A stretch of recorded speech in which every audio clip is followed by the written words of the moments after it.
მოგესალმებით მეგობრებო, ძალიან დიდი ხანია გასული, მაგრამ ეხლა უნდა მოგიყვათ ერთი ძალიან საინტერესო ამბავი, იმიტომ რომ დაგანახოთ თუ რამდენი პროფილი შეიძლება გქონდეს ზოგადად ადამიანს. ყველა ჩვენგანი ალბათ ერთხელ მაინც ყოფილა რაღაც ჭორების სხერპლი, მაგრამ ჩემ შესახებად, ჩემთან ზოგადად ისეთი მძიმე ჭორები მოდიოდა ჩემ შესახებად, რომ მეგონა რომ ვისაც ჭორი მოქონდა სულის იგონებდა და არა ის ვიზეც ამბობდა. ამიტომ ძალიან იშვიათად თუ დამიჯერებია და თუ ავყოლილ ვარ კიდე საერთოდ ეგეც არ მახსენდება ძალიან იშვიათად. მე თვითონ არ დავეჯახი ისეთ რეალობას, რომ აი არ ვიცი, ხა მოგიყვებით, მუშაობდი თბილისში. ერთ-ერთ ობიექტზე, სადაც ჩემთან ერთად მუშაობდა ჩემი ოჯახის ერთი კარგი ნაცნობი. რომელთანაც ძალიან კარგი ურთიერთობა გვქონდა, სადაც შევხვდებოდი მისალმება და მოკლედ ზედ გადაყოლა. და ერთ მშვენიერ დღეს ობიექტზე როცა მუშაობდი, ეს ქალბატონი შემოვიდა მთხოვა, რომ ტელეფონი მეთხოვებინა, იმიტომ რომ რაღაც დაუზიანდა და უნდა და მესიჯი მიეწერა ვიღაცისთვის, ანუ ოჯახის წევრს რაღაც ამდაგვარი მითხრა. და რა თქმა უნდა, მეც უყოყმანოდ ვათხოვე ტელეფონი, ამ დროს მომხმარებლები შემოვიდნენ, არ მიმიქცევი ამ ქალბატონისთვის ყურადღება, ეს თავის საქმეს აკეთებდა ტელეფონში. მე უკვე როდესაც დამიბრუნა ტელეფონი, მაშინაც ვერ მივაქცი ყურადღება, არ კი არა, ვერ, იმიტომ რომ მომხმარებლები მყავდა და ვესაუბრებოდი მომხმარებელს, მაგიდაზე დამიდო ტელეფონი. მოკლედ რაღაც ისე დატვირთული კვირა დაიყო, თუ რაღაც დატვირთული პერიოდი იყო და ვერ მოვიცალე ამ ტელეფონისთვის, რომ რაღაცა დამეხედა ან ზოგადად რამე მექნა. და მე ზოგადად მჯერა, რომ აი შემთხვევითობებით არ მჯერა და მჯერა, რომ იმიტომ რომ ძალიან ბევრი ნათელი მომენტი მქონია ცხოვრებაში, რომ რაღაცა არ უნდა მომხდარიყო, მაგრამ მოხდა გარკვეული მიზეზებით. მაგალითად, რომ რაღაც დამნახა. და ამ დროს მომდის მესიჯი ტელეფონში, ცოტა რომ ჩაწყნარდა სიტუაცია და დავხედე და ვერ ვიცანი სახელი და კვარი, მგონია რომ ჩემი მესენჯერი არის, იმიტომ რომ ის ლოგიკურად ხო უნდა გამოსულიყო და რო ვერ ვიცანი მესიჯი გავხსენი, მართლა არ მიფიქრია რომ მისი მესენჯერი იყო. და კითხულობ მესიჯს და აშკარად ჩემზე არის საუბარი, თან ვერ ვიგებ, ვერ ვცნობ სახელს და გვარს. მე გამოვედი მესენჯერიდან და მივხვდი რომ აშკარად არ ვიყავი ჩემ მესენჯერში, მაგრამ ჩემ შესახებ საუბარს მოვკარი აშკარად თუ არა. მაშინ ვიყავი დაახლოებით ალბათ 25 წლის, ან 24 წლის, ზუსტად არ მახსოვს. ხო. შეიძლება უფრო ნაკლებიც, აი ზუსტად ამ დაახლოებით ესე 23, 24, 25 წლის. და აი რა არ მომისმენია საკუთარი თავის შესახებ. როგორი გაბოროტებული ადამიანი არ შემხვედრია, მაგრამ ადამიანი, რომელსაც შენთვის არასდროს არაფერი დაუშავებია, არასდროს შენთვის ცუდად არ მოუმართავს, რატო უნდა გაიმეტო ასე ამდენი წელია გასული და ვერ ჩავწვდე. ხალხო ერთი კი არა, ანუ რომ ვარ ქურდი, რომ ვარ ბინძური, რომ ვითომ იმ ობიექტზე, სადაც მე მუშაობდი, ეს ქალბატონი მუშაობდა მენეჯერად, ამ დროს იყო საერთოდ სხვა პროექტზე დამლაგებელი, რომ ჩემი მენეჯერი იყო და სამსახურიდან მაგდებდა და ვერ გამაგდო, იმიტომ რომ უსაქმური და ბინძური ვიყავი და რომ ვითომ ვეხვეწე დარჩენა. და მთავარი რომ ვარ ბოზი. ძალიან დიდი ბოდიში, მაგრამ მიწევს ამის თქმა, იმიტომ რომ ეგ იყო ყველაზე მსუბუქი ალბათ ჩემს შესახებ რაც მოვისმინე, იმიტომ რომ თურმე ამ კატეგორიასაც თავისი მიმართულებები ქონია და ახლა 2 წლის ბავშვი არ ვარ, ვიცი რაზეც ვლაპარაკობ, მაგრამ ისეთი რაღაცები წავიკითხე.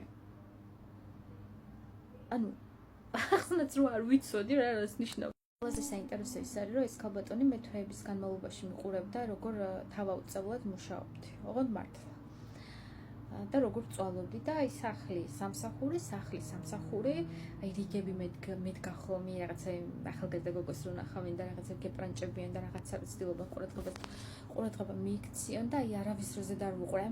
ეს ქალბატონი ყველაფერს ხედავდა და აი ყოველთვის აღფრთოვანებული საუბრობდა ამის შესახებ, რომ ისეთი და ყველაზე უკეთ ამანიცო შეიძლება დედაჩემმა არ მიცნობდა იმ დონეზე დედაჩემი, ვიდრე ეს ქალბატონი, რასაც ის უყურებდა, ხო? თბილისია, მაინც ახალგაზრდა გოგოს ნახავენ ობიექტზე, რომ მუშაობს, აი ყველა გეპრანჭება რაღაც, ხო? ზედ არასდროს არავისთვის არ შემიხედავს. ნუ ყველანაირი უფლება მქონდა, ეხლა თუ მომინდებოდა ვინმესთან რაღაც ურთიერთობა წამომეწყო სიტყვაზე, მაგრამ არ ხდებოდა რა.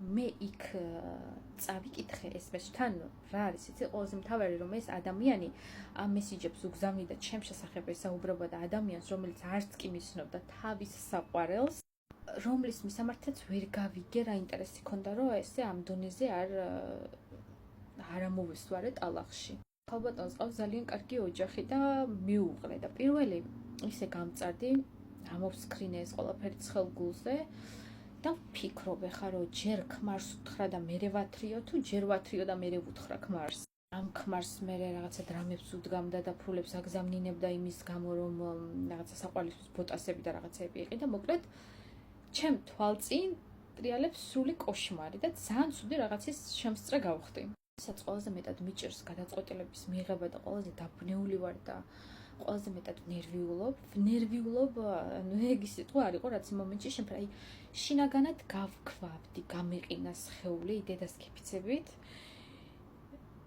ეგეთი შოკი არ მახსოვს მეორე რა მქონია.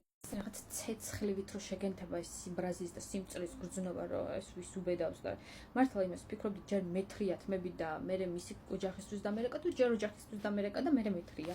მაგრამ კიდე კარგი სწორი გადაწყვეტილება მივიღე და დავურეკე დედაჩემს. დედაჩემი არის ის ადამიანი, რომელსაც ყოველთვის ვენდობი. თუნდაც აი როგორ და ცუდი რაღაც არ უნდა ჩავიდინო, როგორც არ უნდა შევწდე. ვიცი რომ დედაჩემი ყოველთვის მომცემს გამოსავალს და დედაჩემი ყოველთვის დაიჭერს სწორ მხარეს. თელმა სამყარომ რომ ზურგი შემაქცე და რაღაცას ვერაფრით ვერ ვამტკიცებდი, დედაჩემო ზუსტად იცოდა რომ მაშინ მართალი ვიყავი და ეხლა ვიცი რომ ეს ვიდეო არის სიამოვნება თავისი შინაარსის გამო, მაგრამ დედაჩემმა აუცილებლად უნდა იცოდეს, რომ დედა შენ ნამდვილად ხარ დედობის ეტალონი და მადლობა რომ ყოველთვის ჩემ გვერდში იდექი და ყოველთვის სწორად მოქცევას მასწავლიდი და სწორი გადაწყვეტილებების მიღებაში მეხმარებოდი. დედაჩემმა მითხრა რომ ახლავე წაშალე მესიჯები, არ გაბედო რომ რამე უთხრა, მით უმეტეს არ გაბედო რომ მის ქმარს მიწერო. ესენი დახოცავენ ერთმანეს და მიგაყოლებენ ზედო და პრინციპში მართალი იყო, ანუ არადეკვატური ადამიანები, ახლა ესეთი ადამიანებისგან რას უნდა ელოდე.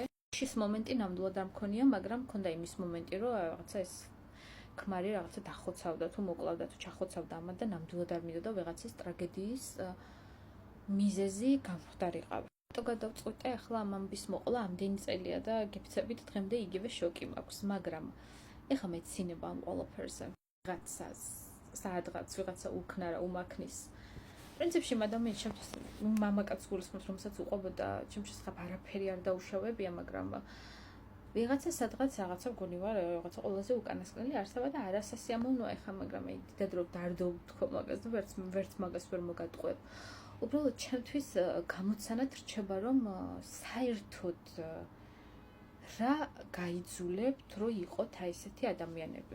რა არის ამ ყველაფრის ბენეფიტი, რომ ვიღაცას ესე დაუმსახურებელი კი არა, ეს არის რაღაცა უდიდესი ზებოროტება, რომ ესეთ რაღაცას უკეთებთ ადამიანს. ანუ რას იღებთ ამ ყველაფრის.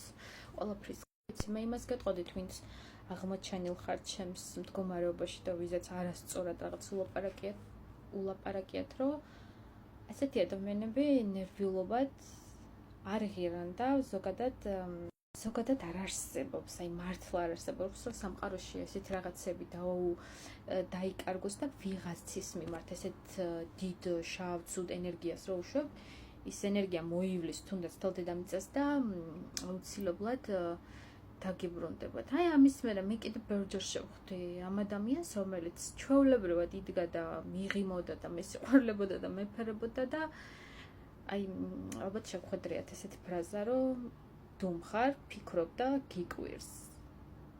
აი ეგ მომენტია ზუსტად. დუმხარ, ფიქრობ და გიკვირს.